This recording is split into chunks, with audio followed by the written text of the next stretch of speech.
नमस्कार दोस्तों, कैसे आप लोग। आज मैं डिस्कशन करने वाला हूँ singer house of mangalsutra limited. तो नाम से आपको पता चल चुका है कंपनी किस फील्ड में काम कर रहा है। और सबसे बड़ी बात है, कंपनी जिस फील्ड में काम कर रहा है वो तो ठीक है। कंपनी के सबसे इम्पोर्टेंट पॉइंट्स है, कंपनी इस फील्ड में बहुत पुराना है। साथ ही साथ कंपनी का कस्टमर बेस बहुत स्ट्रांग है। तो मैं इस कंपनी के डिटेल्स आज चर्चा करूंगा, तो वीडियो को लास्ट तक जरूर देखिएगा। तो ये जो कंपनी है वो मंगलसूत्र बनाते हैं और मंगलसूत्र बनाने वाला कंपनी है। और एक पीढ़ी नहीं, बहुत पुराना कंपनी है।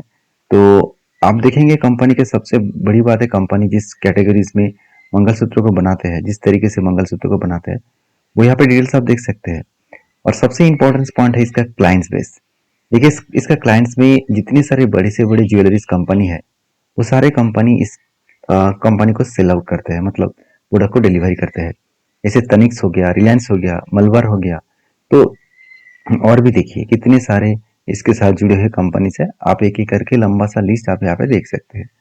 तो कल्याण ज्वेलर्स से लेके अलग अलग कैटेगरीज जो कंपनी है, वो सारे कंपनीज को प्रोडक्ट क्या करते हैं, सेल आउट करते हैं। तो कंपनी के अलग अलग कैटेगरीज के प्रोडक्ट है। आप जिस तरीके से कैटेगरीज में देखना चाहते हैं वो यहाँ पे देख सकते हैं। इसके ऊपर सारे चीजों को नोटिस कर सकते हैं।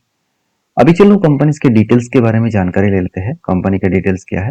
सबसे पहले कंपनी देखिए, स्टार्टिंग हुआ था 2009 में। तो कंपनी बेसिकली 18 कैरेट और 22 कैरेट का गोल्ड का बी टू बी मॉडल का क्लाइंट्स के ऊपर काम करते हैं। अभी बी टू बी मॉडल का मतलब क्या है। देखिए बी टू बी मॉडल का मतलब होता है बिजनेस टू बिजनेस। मतलब कंपनी डायरेक्टली कोई भी क्लाइंट्स को प्रोडक्ट बेचता नहीं है। सीधा सीधा वो क्लाइंट्स को प्रोडक्ट नहीं बेचते हैं। वो ज्वेलरी जो कंपनी बनाते हैं, जो कंपनी मतलब बेचते हैं ब्रांड के माध्यम से, जैसे तनिक्स हो गया, कल्याण ज्वेलर्स हो गया, तो इस तरीके से कंपनी को वो बेचते हैं। तो इसीलिए B to B business company कर रहा है। और सबसे इंपॉर्टेंट पॉइंट है, कंपनी सिर्फ इंडिया में नहीं है, टोटल 24 स्टेट में कंपनी फैला के रखा है खुद के बिजनेस को।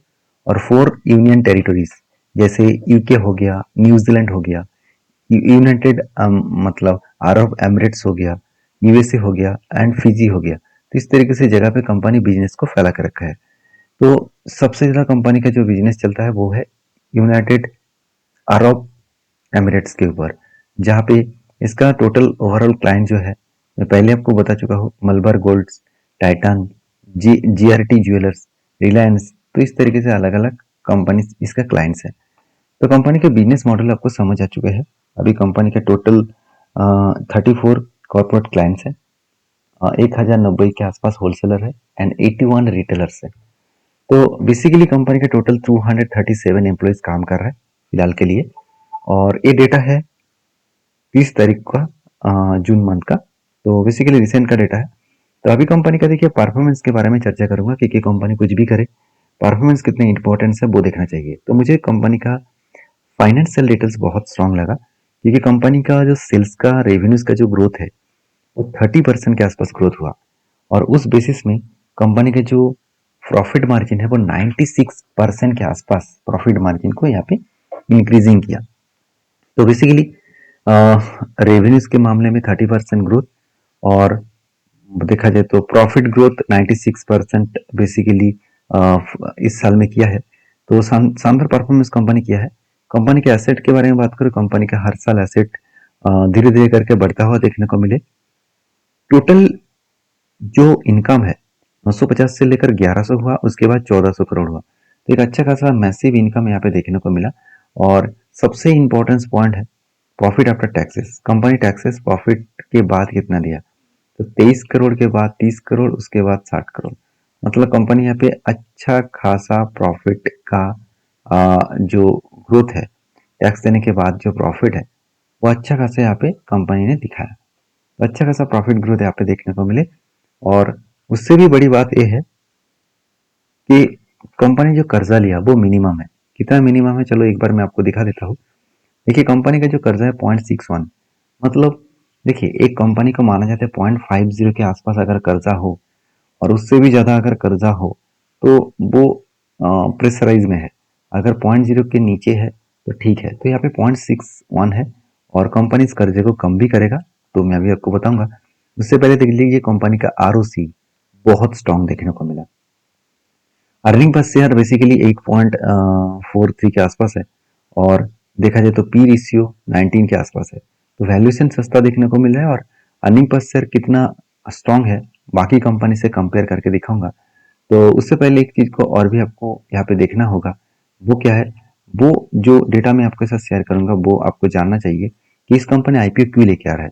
देखिए कंपनी बता रहा है कि फंडिंग वर्किंग कैपिटल रिक्वायरमेंट, मतलब खुद के बिजनेस को चलाने के लिए 280 करोड़ वो मार्केट से उठाने वाले हैं। मतलब वो बिजनेस के कैपिटल एक्सपेंडिचर के लिए वो यूज करेगा। तो सारे पॉइंट्स मैं आपके साथ मेंशन किया हूँ। अभी मेन मुद्दे पे एक बार आपको लेके जाता हूँ। वो इस कंपनी का कंपटीटर। देखिए इस फील्ड में ऑलमोस्ट 4 कंपनी मार्केट में लिस्टिंग है, जैसे Utsav, CZ gold jewellers, RBZ jewellers and Sky Gold and diamonds. तो सारे कंपनीज का अगर मैं अर्निंग पर शेयर को देखूँ तो मतलब देखा जाए तो जो मतलब ये जो मंगलसूत्र कंपनी है, सिंगार मंगलसूत्र कंपनी है, इसका अर्निंग पर शेयर उतना भी खराब नहीं है। और सबसे अच्छी बात यह है कि कंपनी का वैल्यूएशन जो है वो एक बार मैं आपको कैलकुलेट करके दिखाऊंगा। देखिए बाकी 3 कंपनी का अगर वैल्यूएशन को चेक करूँ तो ओवरऑल जो वैल्यूएशन निकल कर आ रहा है, मैं अगर डिवाइड 3 कर दूं तो 19, और इस कंपनी का भी पी रेशियो कितना है 19.47। इसका मतलब बराबर वैल्यूएशन है, मतलब इसका वैल्यूएशन ठीक ठाक है, पी रेशियो ठीक ठाक है, उसके अकॉर्डिंग कंपनी अच्छा खासा मैसिवली जंप कर सकते हैं। अभी कंपनी का आईपीओ कब आएगा और कितना फंडिंग वो उठाने वाले हैं। देखिए आईपीओ आएगा 10 तारीख को, 10 तारीख से स्टार्ट होगा और 12 तारीख इसका आईपीओ का लास्ट डेट है। आईपीओ अगर आपको मिले तो आपको पता चल जाएगा, मतलब आप देख सकते हैं, आपको पता चल जाएगा 15 तारीख को। और अगर आपको नहीं मिले तो 16 तारीख आपको रिफंड किया जाएगा। और आईपीओ का लिस्टिंग डेट जो है वो 17 तारीख के आसपास है। तो टोटल 110 का फेस वैल्यू के हिसाब से 155 के साथ 165 इस प्राइस बैंड के अंदर रखा गया है। अब इस प्राइस बैंड के अंदर खुद का आईपीओ का बीटिंग कर सकते हैं। 90 शेयर्स आपको खरीदारी करना होगा, जिसकी टोटल लागत पड़ेगा एक लॉट के लिए करीबन 15,000 के बीच में। तो उसके मतलब अंदर बीएससी एनएससी दोनों में लिस्टिंग होगा। और सबसे इंपॉर्टेंट पॉइंट जो है, कंपनी 400 करोड़ वो फंडिंग उठाने जा रहा है। तो 400 करोड़ टोटली बिजनेस के ऊपर इन्वेस्ट करेगा, क्योंकि कंपनी पहले ही बता चुका है कि कंपनी जो पैसा यहाँ पे मार्केट से उठाने वाले हैं 280 करोड़ वो फंडिंग वर्किंग कैपिटल के लिए, और बाकी जो पैसा है वो पैसा वो 120 करोड़ है, वो पैसा वो यूज करेगा जनरल पर्पस में। तो सारे पॉइंट्स मैं आपके साथ शेयर कर चुका हूँ। लास्ट पॉइंट बाकी है, वो है कंपनी का ग्रे मार्केट प्रीमियम। अगर मैं लास्ट 2 डेज का ग्रे मार्केट प्रीमियम देखूँ तो एक बार मैं रिफ्रेश करना चाहूंगा तो क्या कोई चेंज हुआ कि नहीं है। हाँ, कोई चेंज नहीं है। तो 15% पहले दिन था 4 तारीख को, 5 तारीख को 12% था। तो इसके हिसाब से बात किया जाए तो कंपनी का ग्रे मार्केट प्रीमियम अभी तक तो स्ट्रांग है। तो बाकी फिर भी कंपनी का स्टेननेस तो अच्छा है, कंपनी का बिजनेस मॉडल तो अच्छा है। और साथ ही साथ मैं भी ये भी कहूँगा, ये कंपनी में काम करने से पहले सारी चीज़ों को एक बार वेरीफाई करिए, उसके बाद काम करें। तो मैं लास्ट डे एक वीडियो और भी एक बार शेयर करूंगा इसका ग्रे मार्केट प्रीमियम के साथ साथ इसके ऊपर कितने लोगों ने सब्सक्राइब किया, H N I categories, foreign investor, retail public कितने सब्सक्राइब किया है, कितने लोग अप्लाई किया है, वो एक बार देखकर मैं काम करूंगा। आई होप वीडियो में जानकारी अच्छा मिला होगा। इस तरीके से अपडेट्स पाने के लिए फॉलो करिए। Thank you.